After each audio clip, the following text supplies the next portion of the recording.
Eh bien, bonjour très cher téléspectateurs abonnés sur notre chaîne YouTube. Pour moi, c'est un réel plaisir de revenir encore une fois avec un autre type d'éditorial, toujours dans Advanced Modeling avec Revit. Mais aujourd'hui, je dois pouvoir vous montrer comment vous pouvez être à mesure de modéliser le poutre curviligne et des formes tellement complexes sur un modèle. Donc, les poutres curvilignes. Et là, par exemple, attends, wait. Just wait. Je masque l'élément. Voilà, un peu. Dans cette session, je dois pouvoir vous montrer comment vous pouvez être à mesure de modéliser ces genres de poutres. Donc, comment vous pouvez modéliser une poutre sur ces genres de formes. C'est très important parce que, en tant qu'architecte, et de vous montrer, c'est très important pour les ingénieurs et les architectes de voir où ils peuvent pousser leurs possibilités de faire des choses tellement au-delà de leurs compétences en utilisant les solutions bien, par exemple d'Autodesk comme Revit. Donc, où Revit peut vous apporter un soutien technique dans vos idées pour la modélisation des ouvrages plus complexes. Parce que, honnêtement, dans les cas pratiques, pour modéliser ces genres de poutres, c'est tellement compliqué. Et moi, je dois pouvoir vous montrer comment vous pouvez être à mesure de faire ça. Mais aussi, je dois vous montrer comment vous pouvez être à mesure de modéliser un treillis d'une ferme sur une forme, une ferme en treillis sur une forme très complexe de toiture. Eh bien, sans plus tarder, nous allons commencer par la modélisation. Donc, vous savez très bien que ça, c'est très bon ce genre de modélisation, tu vois. Ouais, un peu, voilà quelques vies et voilà. Bon, sans plus tarder, moi, qu'est-ce que je vais faire? Je vais fermer tout. J'ai même pas enregistré. Attends. Voilà. Ben, sans plus tarder, nous allons pouvoir commencer et par un nouveau projet, un nouveau gabarit. Je clique là-bas. Attends, j'ai un nouveau projet, oui. Après, ce que moi je vais faire, c'est quoi? Je dois créer quelques grillages. Je vais là-bas. Et là-bas, c'est 1. Et là, je me donne par exemple, bon, 20, par exemple. Ça, c'est un exemple. Et voilà. Et là-bas, dans les sens transversal, là-bas, je crée des grids. Je mets A. Sorry, I'm A. Et voilà, il sera distancé, par exemple, des 5 mètres et 5 mètres. Bon, je mets 5000. Donc 5 mètres. Et 5000. 5000. Et là-bas, 5000. Voilà un peu. Et voilà 1, 2, 3, 4, 5. Donc 25 comme ça. Et là, qu'est-ce que moi je vais faire? Je vais là. Je clique seulement là. Je suis dans cette élévation ici. Quand je suis dans cette élévation-là, qu'est-ce que moi je vais faire? Je vais directement pouvoir aller dans volume masse in situ. Je dois créer un nouveau volume, volume 1. Et puis par après, je dois rentrer dans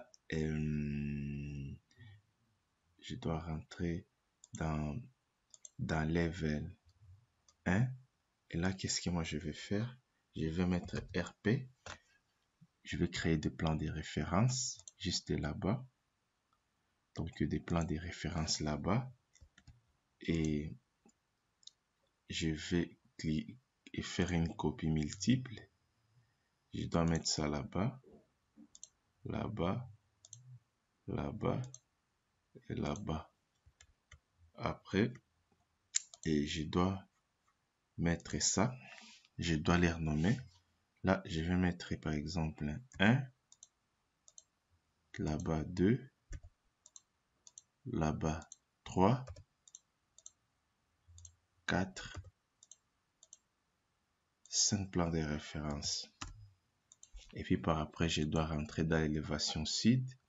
Et là, je vais prendre ça. Spline de cette forme, créer une courbe lisse, passer après 2 points. Je clique là-bas. Je cherche, je mets quadrillage 1. Non, note 10. Je reprends. Je vais là-bas. Je mets plan de référence. Voilà, 1. Plan de référence 1. Voilà, quand je clique sur plan de référence 1, ça me donne ça. Et puis par après, qu'est-ce que moi je vais faire? Et je dois aller là. Je commence ma forme. Je vais là-bas. J'ai fait ça. Je vais créer une forme très complexe. Je vais là-bas. Deuxième plat de référence. Je vais là-bas.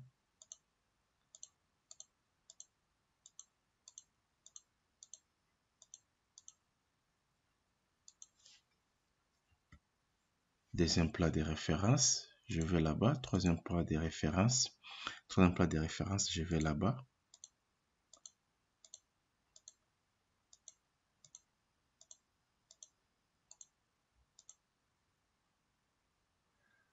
Et je vais là-bas. J'ai fait ça. Et puis, quatrième plan de référence. Je vais là-bas. Je vais là-bas. Non, not here. Je reprends. Je reprends là-bas.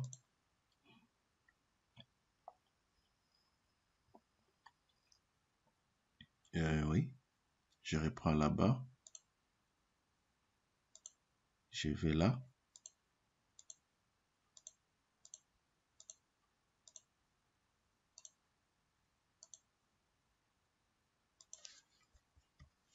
Cinquième plan de référence.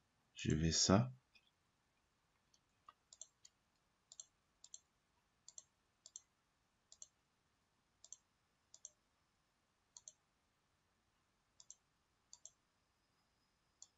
Voilà. Et puis je vais rentrer là-bas. Voilà tous mes plans de référence. Vous voyez, ils sont là. Voilà. Et puis moi, je vais sélectionner ça. Je vais créer une forme.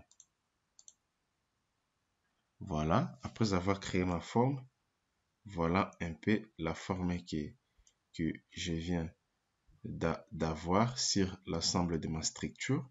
Déjà, avec cette forme-là, je vais cliquer sur finir le volume. Quand j'ai fini ma forme de ce volume ici, je dois cliquer ici sur le volume. Je dois aller dans volume et masse in situ. Je dois créer un toit. Quand je vais créer un toit, je dois lui donner par exemple une épaisseur de 125 mm. Je dois aller là. Je dois créer un toit. Je patiente.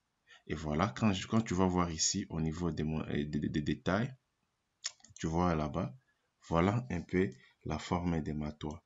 Quand j'ai déjà créé ces toits, qu'est-ce que moi je vais faire autre? Je dois aller toujours là. Je dois aller là maintenant. Qu'est-ce que moi je vais faire? Je dois aller dans les niveaux 1 et dans les niveaux 1, je peux même aller et dans flop là et ici. Voilà, quand je suis là maintenant, je dois créer un mur. Voilà, je vais créer un mur architectural. Et puis, qu'est-ce que moi je vais faire? Je dois faire ça. Je dois faire ça. Voilà. Et puis par après, je vais faire une copie réseau. Je vais mettre la commande AR. Donc là, réseau, je dois aller là. Je dois sélectionner de là jusque là. Donc de là jusque là. Voilà. Ça décale un peu. Attends. Je fais le contraire. Je supprime ça. Je reprends un mur ici. Je crée un mur là. Voilà, à ce niveau-là. Voilà, jusqu'à ce niveau-là. Et puis, je mets la commande AR. Je clique sur l'élément. Je vais aller là. De là. Jusque là. Et puis, je vais mettre combien? Par exemple, 7. Voilà, quand je mets 7, ok, je vais là-bas. Voilà nos éléments. Quand je mets ces éléments, voilà la forme de nos éléments. Et puis par après, maintenant, je dois les attacher. Je dois aller là. Je fais dissocier. Et puis, j'attache sur notre mur. Et voilà, je vais là. Je dissocie. Je fais ça. J'attache. Je vais là-bas. Et je vais là. Ainsi de suite. Je dissocie. J'attache. Je vais là-bas. Je dissocie. Je fais l'attachement. Je vais là-bas. Je dissocie. Et j'ai fait attachement là-bas,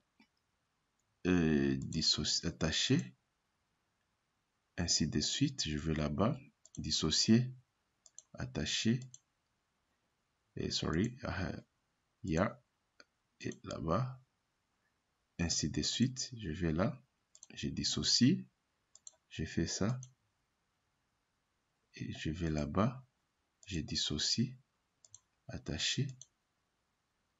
Voilà, quand vous allez voir, lorsque c'est déjà, tu vois que le mur ici s'adapte à la forme de notre toiture, tu vois, ainsi de suite. Après avoir fait cet attachement, je vais cliquer, je vais aller là-bas.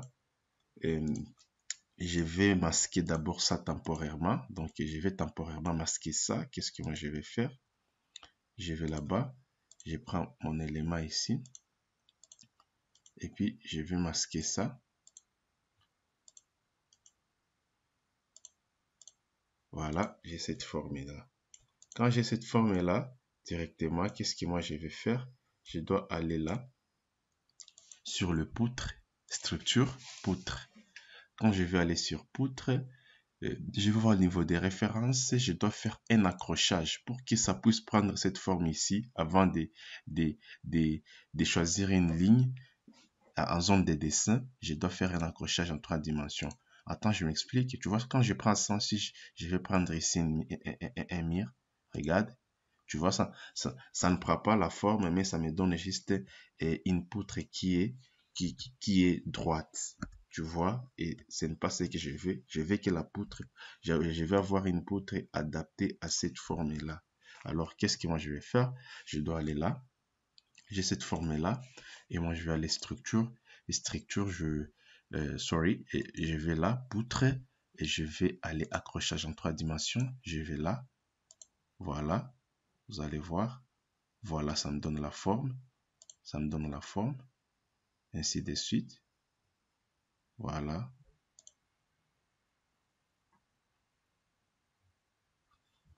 Voilà. Ça me donne la forme. Voilà. Tu vois que c'est bon. Pour beaucoup de gens, c'est une découverte. Tu vois, pour un architecte ou un ingénieur, déjà, vous voyez que vous pouvez produire un modèle structural plus complexe ou l'architecte peut vous produire un modèle de structure très complexe.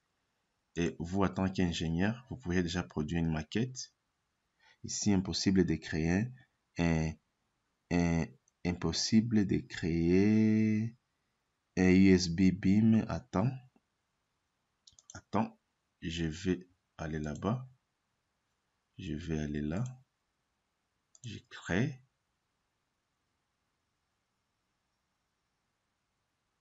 Alors, je vais savoir pourquoi lui ne me crée pas cette forme. Attends, là-bas.